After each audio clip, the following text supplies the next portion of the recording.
Camp Pendleton smells like diesel fuel and ocean salt. The two things California Marines know best. Engines and sea air. The base sits right on the coast north of San Diego. Sprawling, massive, home to thousands of young men training to fight and survive war. Real war, not movie war, not choreographed war. Real bullets, real blood, real consequences. That is what they tell themselves every day. What separates them from civilians, from actors, from anyone who has never faced actual combat? They are warriors. Everyone else is playing pretend. The gymnasium is packed. 370 Marines filling every seat. Standing room only at the back. Ages ranging from 19 to maybe 50. Fresh recruits, seasoned veterans, officers, enlisted, everyone. This is a morale event. Recreation and welfare. Something to break up the training grind. The deployment stress.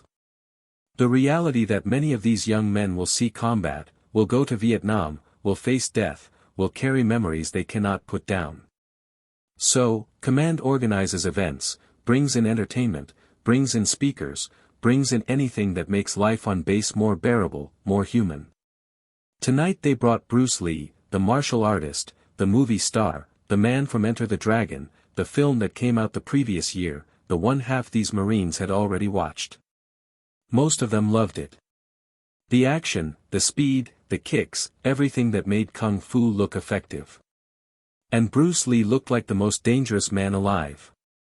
They wanted to see if any of it was real. If the movies translated to actual fighting, actual combat, anything that mattered beyond entertainment. Bruce had arrived an hour earlier, driven through the gates by military escort, checked in by MPs, given a tour by Lieutenant Colonel Harris, mid-40s, career officer, 23 years in the Corps, a good man, a respectful man, a man who had invited Bruce personally because he understood that discipline comes in many forms, many traditions, many philosophies. That Marines could learn from a martial artist, from Eastern thought, from someone who had dedicated his entire life to perfecting a craft and understanding combat.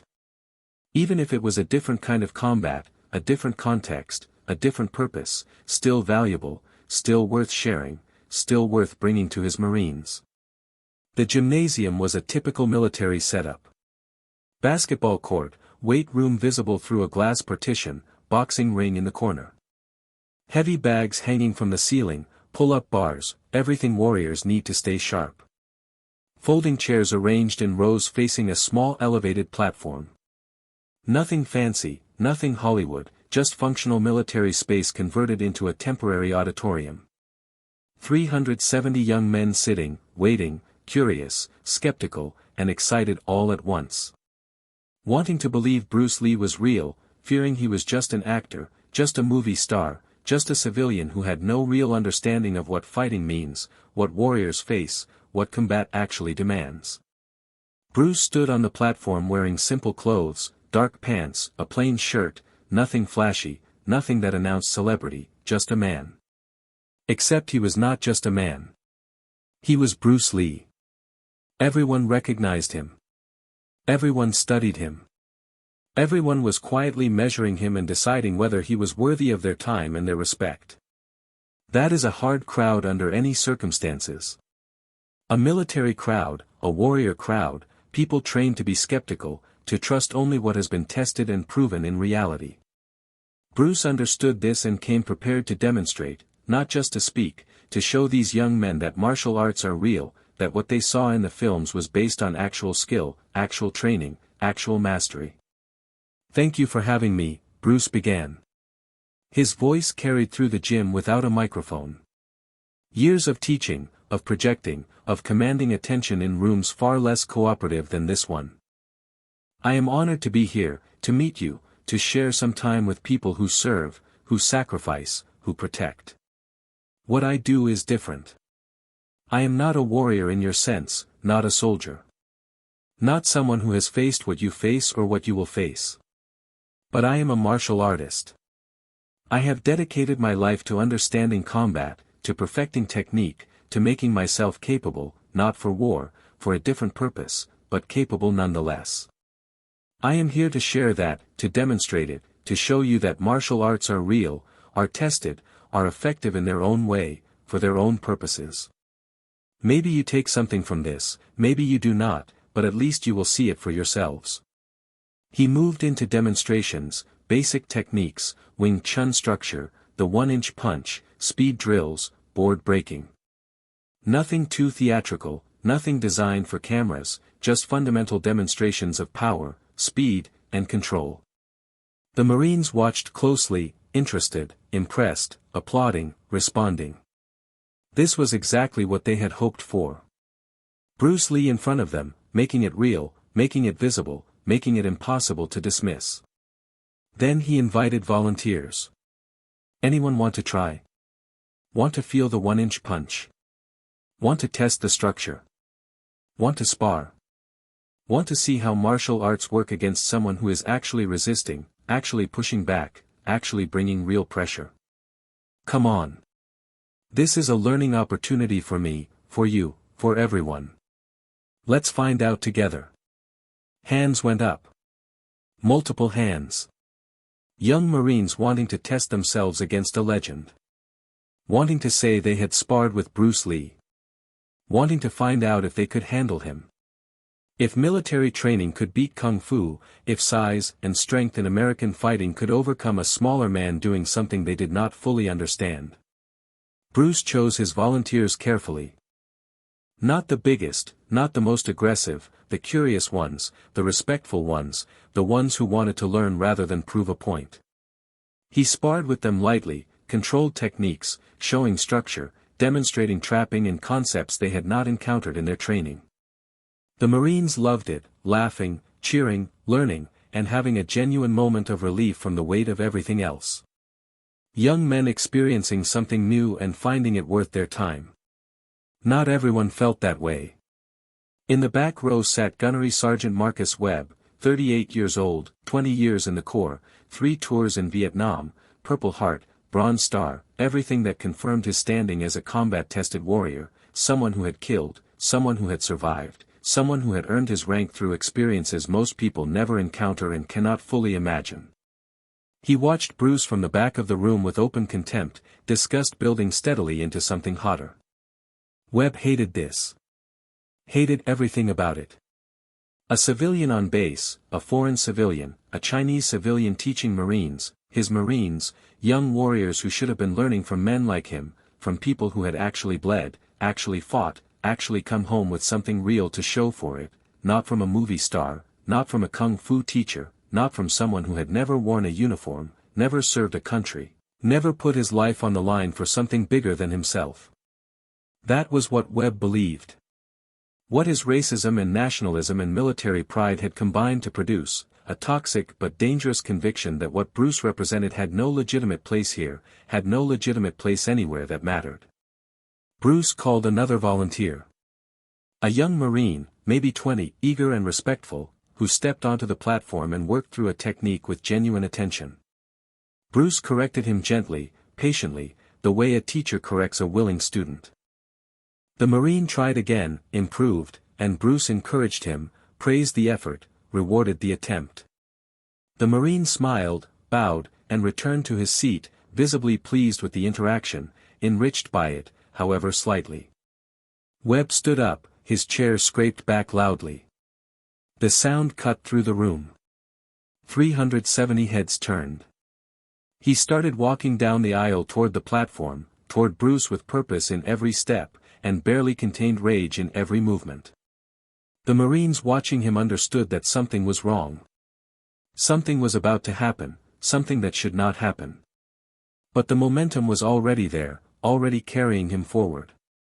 "This is an insult," Webb announced as he walked. His voice was loud, deliberate, filling the gymnasium. "We are Marines, warriors, fighters trained by the best military organization in the history of the world. And we are sitting here watching a Chinese movie star do performance art. Choreographed nonsense. That is disrespectful. That is wrong. That is not what we should be doing with our time. Not what we should be learning. Not what we should be treating as worthy of this base. The gymnasium went quiet. Lieutenant Colonel Harris rose immediately. "Gunny, sit down. This is an approved event, approved by command, approved by me. You do not have to participate, but you will respect the guest, respect the event, and respect the order I am giving you right now. Sit down." Webb ignored him, kept walking, stepped up onto the platform uninvited, unwanted, and stood directly in front of Bruce. "You are not tough," he said, voice dropping into something flat and contemptuous. "You are an actor, a performer, a dancer who does choreography and camera tricks. That is not real fighting. Real fighting is what I do, what we do, combat, war, kill or be killed. You have never experienced that. You cannot know what that is. So why are you here? Why are you teaching warriors? Why are you pretending to have something to offer? You are a civilian, a foreign civilian, a Chinese civilian.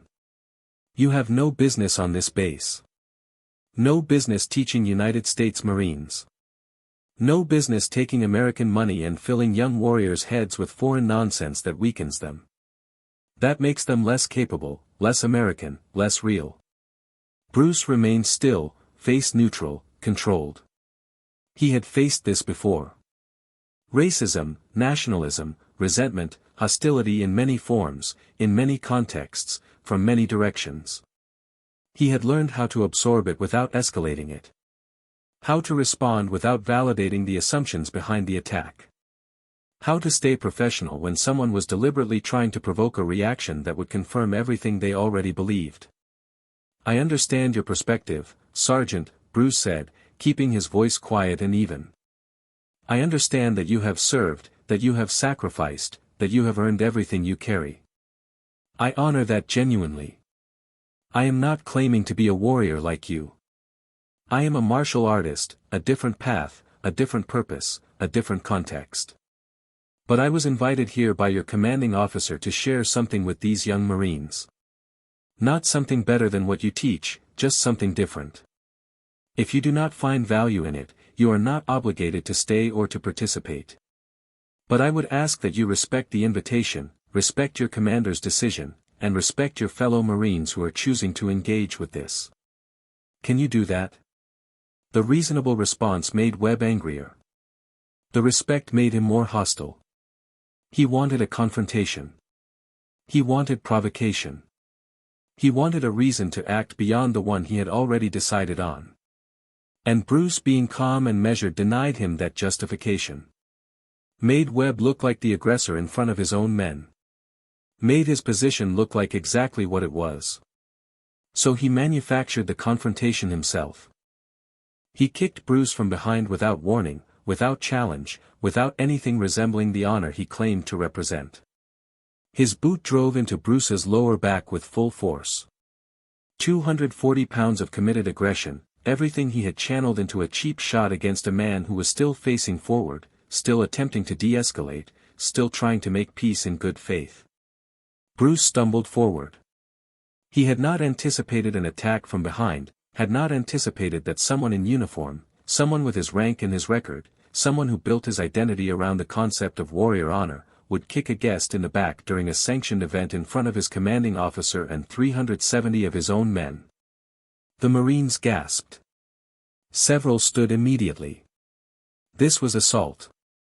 Criminal assault against a civilian guest during an official event, in front of a commanding officer, in front of everyone.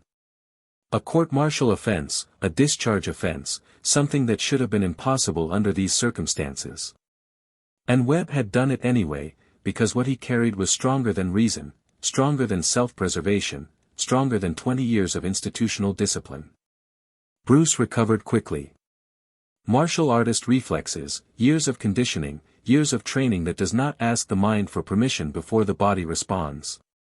He turned and faced Webb, read him, assessed him, and understood that this was an active threat, one that had already struck once and would continue until stopped. Webb charged. He tried for a tackle, driving forward with his size and his weight, and everything physical advantage suggested should resolve the situation. 3 Marines moved to intercept him. He shrugged them off. Too big, too committed, too far gone in the momentum of his own rage. He kept coming. Bruce did not retreat. He stood his ground, waited, read the distance, and let Webb close into range. 2 seconds. 2 seconds of Webb charging. 2 seconds of Bruce reading him. 2 seconds of 370 Marines holding completely still. Webb reached him and threw a haymaker. Wide, telegraphed. Exactly the kind of punch that power-reliant fighters throw when they expect their size to do the work for them.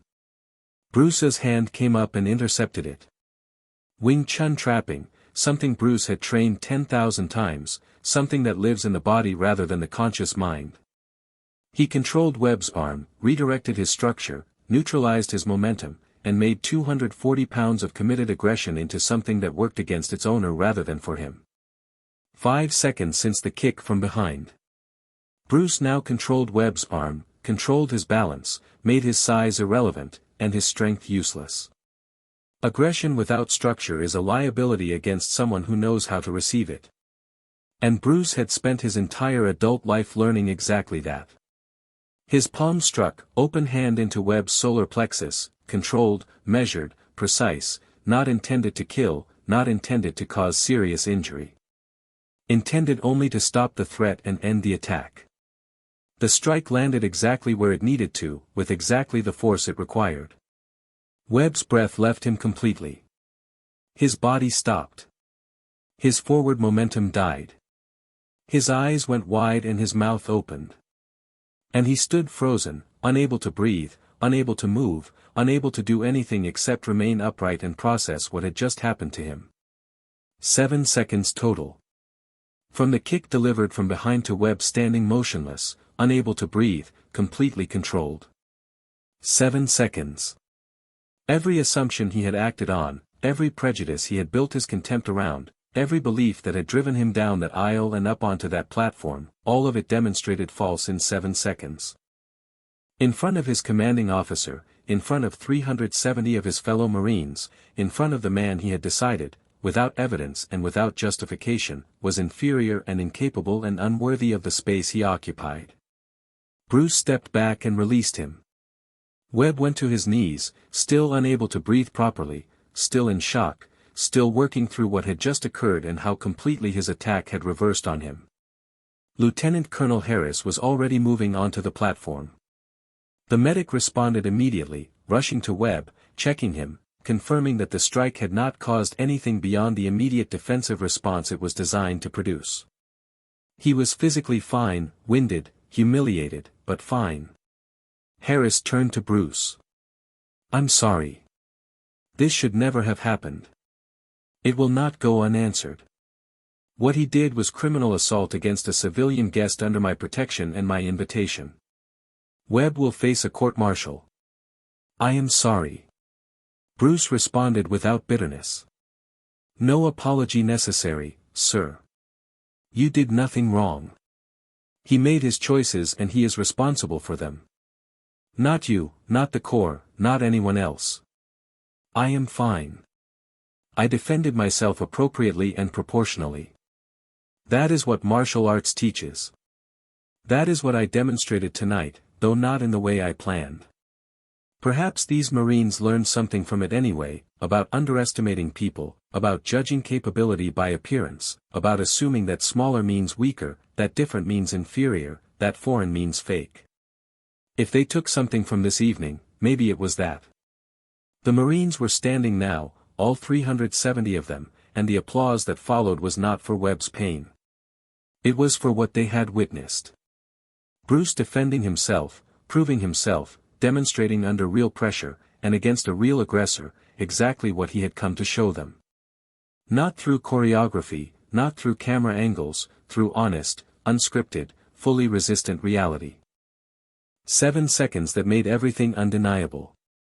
Bruce finished the event, continued teaching, continued demonstrating, but the energy in the room had shifted completely. The skepticism was gone.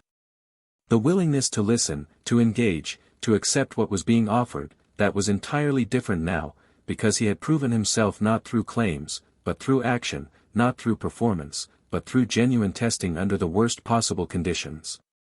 Webb was discharged. Dishonorable discharge. For 20 years of service, 3 combat tours, a Purple Heart, and a Bronze Star, all of it erased. Made meaningless by 7 seconds of acting on hate, 7 seconds of attacking a civilian from behind. 7 seconds that cost him his career, his pension, his standing, and whatever respect he had accumulated across 2 decades in the Corps, because he could not accept that different does not mean inferior. Could not allow Bruce Lee to exist on that base without attacking him. Could not let his prejudice remain a private conviction rather than a public act. And he lost everything. Made himself a cautionary tale. Made himself proof of exactly what hate costs when it moves from belief into action. The story spread through the military, through the martial arts community, through circles that had always wondered about the gap between Bruce Lee on screen and Bruce Lee in reality. A Marine gunnery sergeant attacked him from behind. He defended himself in 7 seconds. The sergeant required medical attention. The sergeant was discharged. Bruce Lee proved real, proved dangerous, proved capable, proved everything the film suggested and everything the skeptics had doubted, in 7 seconds of honest and unscripted contact. 7 seconds that mattered. 7 seconds that changed how 370 Marines understood what they had seen. 7 seconds that proved mastery is not a performance. It is a reality that holds up when someone kicks you from behind and charges at you in front of everyone. 7 seconds that began with a coward's attack and ended with a master's restraint. 7 seconds that taught more than any planned demonstration ever could have. Because real proof does not come from what a person claims. It comes from what they do when someone tries to take it away from them. And Bruce Lee, in 7 seconds, left no room for doubt.